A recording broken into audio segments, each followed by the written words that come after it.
Well, we're back. It's another Mental Health Monday. I thank you for taking time out of your morning, or I guess it could be your afternoon or evening, to join us. I promise to make this next 10, 12, maybe 15 minutes worth it. If you have to pause in the middle and come back, do it. Just make sure you make it through this. But thank you for tuning in. It really does mean a lot. So as we've come out of, many of you know, we had our mental health in the Bible seminar, or is it Bible and mental health? I can't get it right. I keep messing it up. But as many of you may or may not know, we just came out of our seminar, had a really great feedback from it, and wanted to kind of touch on some of the concepts that may have gotten missed. We asked at the end in a Q&A to give us your feedback, give us what you want to know more of. And one of those areas that really seemed to touch a chord, I guess, or touch it's a point that people wanted us to touch on. I don't know what I'm trying to say, but one of the things that we were asked to focus on is perspective. Ironically, yes, focus on perspective. Here in my office, we have actually, we talked about it in the seminar. One of my professors gave me this saying that really has stuck with me. And that's this. I'm going to read it off the wall. It says, God's word influences my perspective. My perspective influences how I respond. My response influences the outcome 100% of the time. Now, this wasn't mine. This came from a professor of mine, Dr. Ken Nichols. Look him up. He actually has a little booklet on perspective that really will, if you're having trouble with your perspective, is actually a really great resource. So why is perspective so important? Well, because our perspective influences the way we respond. And the way we respond influences what happens. I mean, this perspective really is what separates people from success or failure. I mean, if we look back through history, we see the most successful individuals ended up being successful because they took grasp of an opportunity where others struggled. Recessions, the Great Depression, things like that, where people as a whole were struggling, were actually great incubators for growth and wealth and maturity in the future. Because it allowed those that had the vision, they had the foresight, they had the proper perspective of what could be, to see into the future, to do the hard work necessary in the uncomfortable times, to really be blessed and prosperous in the good times. So this is why perspective is so important. In our life, we're gonna face struggle. We're gonna face trials. We're called to be the light of the world as Christians. But what's the context of light? I mean, you see with the lights above the camera here, if I turn those lights off, there's darkness. So that means that the context of the light that we are is in the darkness. We're constantly pushing back against the darkness as the light of the world. So we have to expect, as we push back against the darkness through the power of Christ, we're going to face struggle. We're going to face adversity. We're going to have to be stronger than the darkness. Having that perspective will let you know that when things happen, when negative things happen, you can stand strong and positive knowing that you're going to push through because you're designed to push against it. We're designed to face opposition, to be refined by it, refined by the struggle, refined by the test, so we can be stronger and push back and push further. This is the power of having the right perspective. Scripture-wise, we see that perspective took David from being a shepherd to the man after God's own heart and the king, the greatest king of the Jewish kingdom. We see with Gideon, at the very beginning of his story, his perspective is, I'm the weakest, from the weakest tribe of the weakest group of all of my people. And he is the youngest of his family. Let me, I screwed that up, but let me make sure you have this. He was from the lowest family, in the lowest family of the lowest tribe of Israel. He was the least likely to do anything. And he knew he was a weakling. He knew he was a coward. When you see him, he's hiding in a hole because he knows he's weak. But at the end of his story, you see he's a warrior who's overcome multiple battles and has led people in the battle. Perspective changed that. And in your life, if you're struggling with something, if you're struggling with some sort of pathology, if you have the proper perspective, you can actually use that pathology as a strength. Let's talk about pathology for just a second. We don't like what we don't understand. And when we don't understand something, we tend to push it aside or say there's something wrong with that. Rather than trying to understand it, we just push it aside saying, oh, it's wrong. Simply because we just don't understand.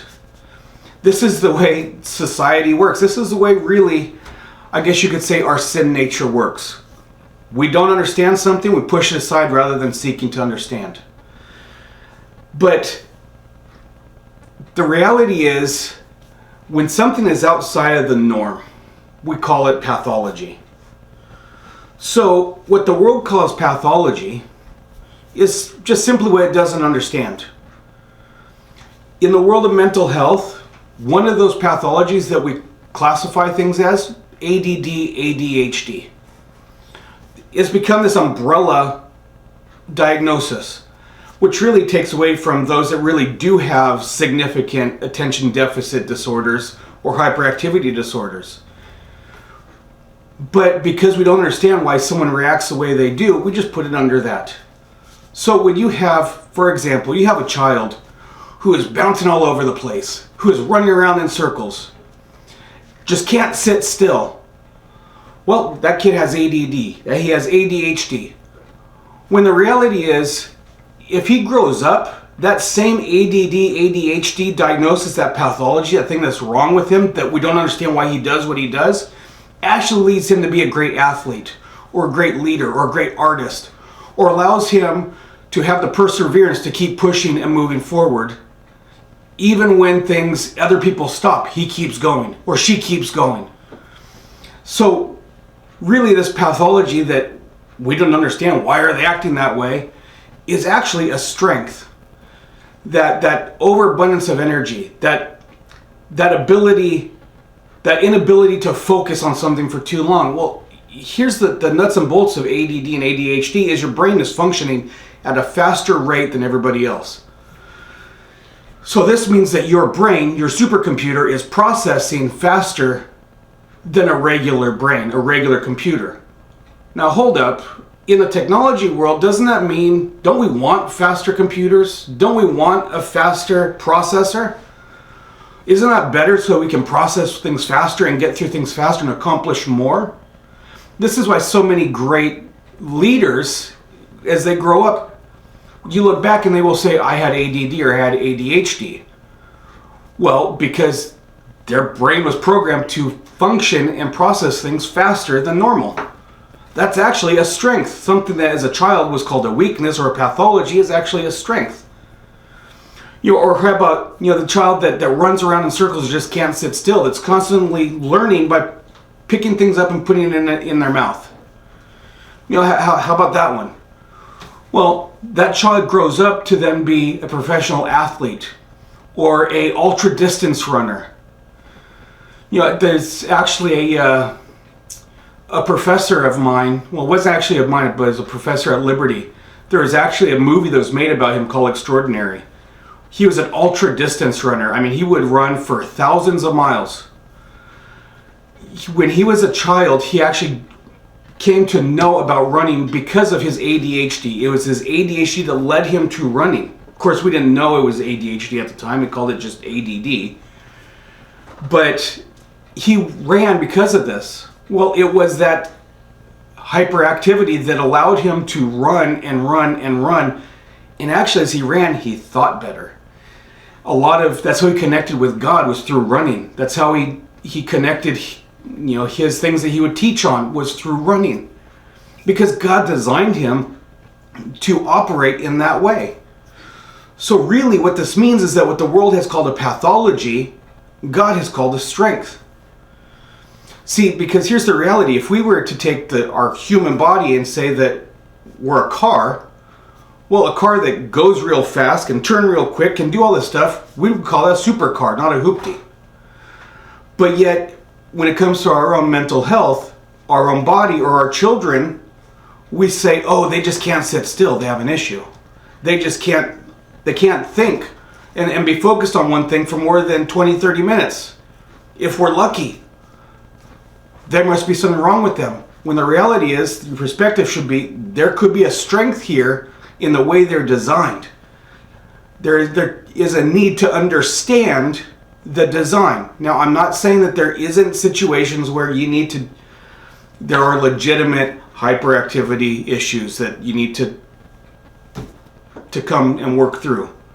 However, not every hyper kid, high energy kid, not every child that has trouble focusing has an issue.